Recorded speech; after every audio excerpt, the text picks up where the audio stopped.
Time in their history, Americans faced an enemy whose ideas, they believed, were as dangerous as its military power. Loading of Marshall Plan aid, and across the world in Japan, Communism was public enemy number one. At it again. But far more sinister to Americans was home front communism. Union Square in New York was the backdrop for these scenes of red violence. From their ranks will come the saboteurs, spies, and subversives should World War III be forced upon America. We know that communism is an organized threat to our way of life. But how far do you feel that we should go, we here in America, in legislating against it? Well, I think it should be curbed somewhat. I don't know that it should be outlawed completely. I think when it becomes a threat to our democratic way of living here in the United States, that something should definitely be done about it. Well, I think we should fight communism in every way possible. We can't force it underground, as has been said, any more than it already has.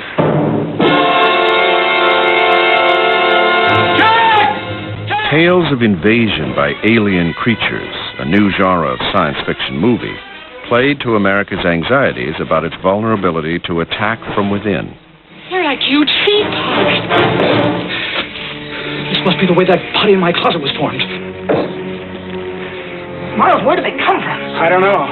If they are seeds or seed pods, they must grow someplace on a plant, probably. Invasion of the Body Snatchers really struck at a way of communicating the notion that people were the same, they looked the same, but they were different. And, you know, that was a real sense. You understood. It was more about brainwashing. It was more about the notion that people were fed at that time, that communism was a drug that sort of took you over and that made you into something else. Suddenly, while you're asleep, they'll absorb your minds, your memories, and you're reborn into an untroubled world. Where everyone's the same? Exactly. What a world. There had been communist menaces, so-called Red Scares before the war. There was one after World War I. But this time, the communist menace was supported by this huge military power, the Soviet Union. And, of course, we gave the Soviets far more credit than they deserved as far as their weaponry and their reach was concerned. But it gave us a kind of a Satan figure. And people were very comfortable in the 50s. Everybody wanted to keep what he had. And the communists represented someone who wanted to take that away from you. What happens when an aggressor seizes power in a democratic country? The Army shows you as part of Exercise Longhorn at Lampasas, Texas. It was impossible to believe, if one looked at it seriously, that the Russians were all that big, all that powerful, that they could scare us all that much that we had to go into this fit of paranoia. I mean, we didn't see us as the big bad wolf or the big good wolf. We saw ourselves as the little guy, although we were the biggest, roughest, toughest country in the world. And we saw ourselves as essentially defenseless. In recognizing a communist, physical appearance counts for nothing. If he openly declares himself to be a communist, we take his word for it. If a person consistently reads and advocates... Since most Americans had no idea what a communist was, government propaganda films provided helpful hints. More difficult to detect are the undercover workers of communism. They can be discovered only through sharp vigilance over a long period of time. I remember on the job, I had lots of low-level jobs in art supply houses of one kind or another over those years before I could start making a living. And I dare not bring in, of all papers, the New York Post, which was a liberal paper at the time. It was considered a communist rag by not just the bosses, but my fellow workers. And you'd give yourself away if you wore a Stevenson button. You couldn't do that. This is in democratic New York. Again, that showed you up as a pinko. I mean, the atmosphere was absolutely insane.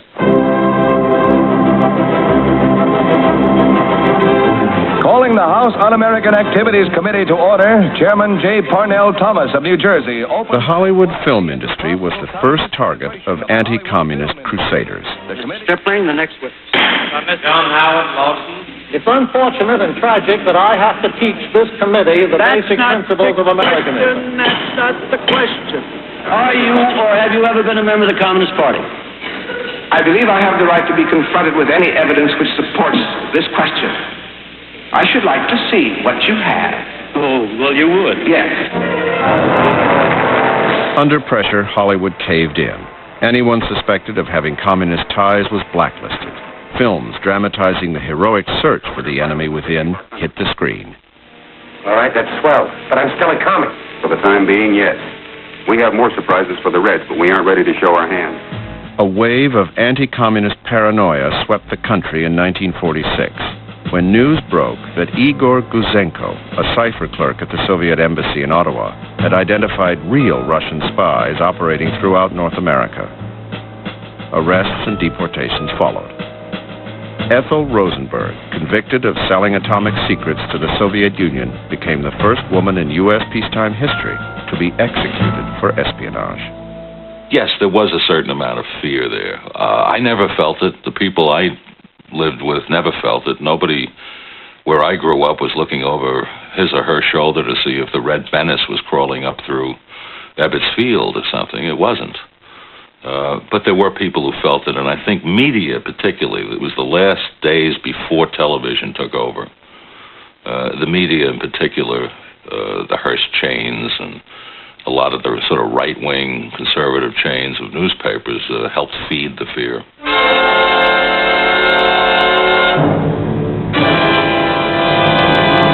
He's in here! He's in here! Get him! Get him! With the fear of communism running rampant, Americans felt they had to stay vigilant or risk losing the Cold War without a shot being fired. Can't you see? They're after you! The time was ripe for a demagogue, someone who would find communists wherever and whenever he chose to look for them.